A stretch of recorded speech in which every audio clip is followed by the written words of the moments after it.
Wait a minute. Soon. Yeah. Friday. It's December in my head. It's right there on the calendar. Once Santa Claus comes down from the Macy's Thanksgiving Day Parade, it's December in my mind. Yep. So. He's going to start making appearances all over. He's going to be in St. Jay Friday. He's going to be in Lindenville on Sunday. He's all over the place. Mike, you've been joining us here as of late. We talk about insurance issues. There is so much to learn out there. I'm learning about it with my girlfriend. I'm learning about it with you. Uh-huh. There's a lot of twists and turns and ebbs and flows, and you name it all. We have it all. We've talked about everything from automobile insurance to renter's insurance to, last week we had H forms, L forms, and all this stuff. What do we got here today? Yeah, forms to the X degree. This morning I thought maybe we could jump back into homeowners. Okay. All right. And, homeowners insurance policies, I love talking about forms, and I can't remember. And I was racking my brain. You asked me right before we went on the air, what are we talking about this morning? And I'm like, well, I have something in my head, but I'm not sure I want to say it. But you know what? If we repeat ourselves once in a while in this conversation, it's okay, because I don't think anybody walks away from one conversation and goes, got it, I'm good. Moving on. That's why I talk to you every week now. So I'm learning a ton about it. Okay, so homeowners insurance. I've never owned a home. I'm a renter. So right. We have talked renters, so yep. I know that. So let's talk about a regular homeowner policy. Now, and there's no test on the end, but darn, wouldn't it be fun if there was.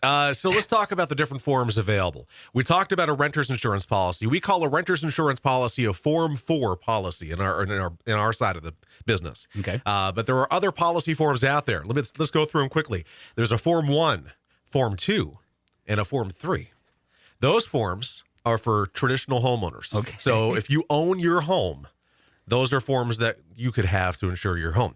Then there's Form 5. Yeah, we jump over Form 4. Hello, jump.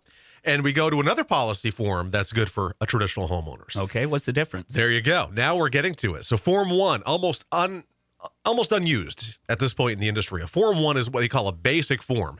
Very limited coverage. So I always like to go and say, look, there's 17 named perils. That's all you're going to get. And if it's not one of those specifically named types of losses, you're not getting coverage for it. Fire, flood, wind, trees. No flood. Okay, no flood. No flood. Okay. So fire, lightning, windstorm or hail, riot or civil commotion, volcanic eruption, sinkhole collapse, the list goes on. But the biggest things to think about is what you don't have with a Form 1. You don't have freezing. You don't have frozen plumbing. You don't have backup of snow and ice. You don't have sudden and accidental current from electricity, zapping and frying electronics. So then you go to a Form 2 and you have a bit more of that. We call that a broad form. The most commonly used homeowner form is a Form 3. Okay. So Form 3 says, scratch Form 1 and Form 2. Let's take those off the list. We're not going to be worried about specific types of losses that must occur for coverage to be triggered. Now we're going to change it and say it has to be specifically excluded for us to not cover it. So it's what we call an open peril policy. So it's the most commonly used. 9 out of 10 people, when you ask them, will first go, why are you asking? I have no clue. But they'll tell you they have a Form 3. I got to ask you. So a specific exclusion has to be written in? It's a specific exclusion that okay. It's not written in custom. It's not specific to a policy. It's specific to that form. So the same exclusions would apply to anybody who has a Form 3 policy. Okay, so if Joe lives in the middle of an old hayfield with no rivers around, no volcanoes around, as you mentioned, does that mean that volcano would be written out? No. Okay. Nope. These forms are the forms are used regardless. So there's two companies out there. There's AAIS and ISO, and I'm just using acronyms this morning because there's no point in giving you the full names.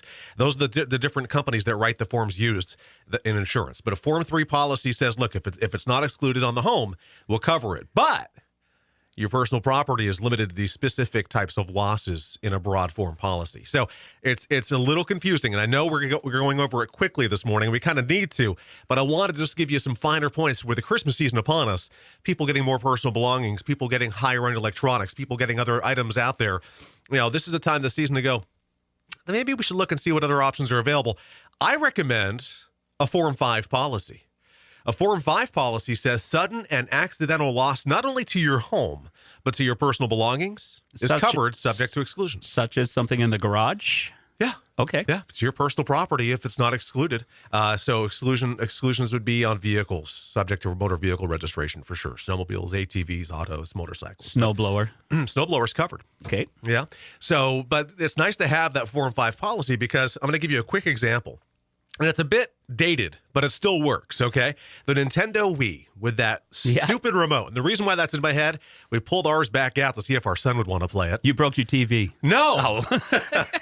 But if it flies off and cracks your TV, if you have a Form 3 policy, no coverage. If you have a Form, because there's no specific peril that says your remote or something flew into your television. A Form 5 says, well, it's not excluded, so we're covering it subject to your deductible. Okay. So it's a more comprehensive policy to think about. So it's the reason I thought I'd bring this up this morning is that a lot of people do a set it and forget it mentality with their insurance policy. So there could be a reason or two that maybe once upon a time they were written on a Form 1 or a Form 2 policy, but maybe now you could have a Form 3 or even a Form 5 policy. So it's important to think about what's available, what your options are.